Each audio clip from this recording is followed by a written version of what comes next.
Ironically, we've seen sort of PC and laptop sales kind of stagnate. And to an extent, we've also seen, I guess, the malware sort of environment also kind of flatten out as well. But if we start to look at, I guess, where malware is moving now, I mean, the Android platform is, it's just really blowing up at the moment. So, yeah, absolutely people are beginning to focus, or certainly the malware writers are beginning to focus their efforts on, the mobile platforms and specifically Android. There's a common misconception that I can't get things like malware on my phone. There's a common misconception that, if I get an email, I can click onto it and if I go onto it on my phone, I'm pretty safe. And even worse, people rarely look at the app permissions when they install new apps. I recently had lunch with a friend of mine, and he showed me the app permissions for a specific application.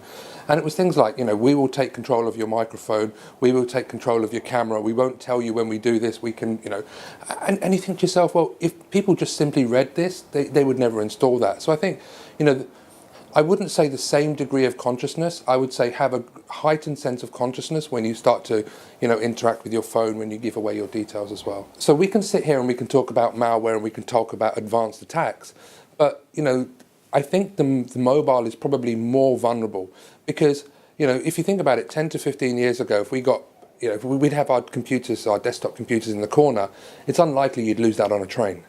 But actually with the mobile device, we not only have, I guess, the malware threat, but we also have the simple thing of, simply people losing their phones on trains and so forth. I kind of laugh and I kind of make a joke and I say the biggest threat to mobile is the Bacardi Breezer. Because, you'll go out, you'll have a few drinks and people will leave their mobile devices. So it's kind of all of the above, I'd say. There are definitely some steps that we can take. Yes, there are security controls that we can put, we put antivirus software on there. We can do things like put remote lock and wipe capability.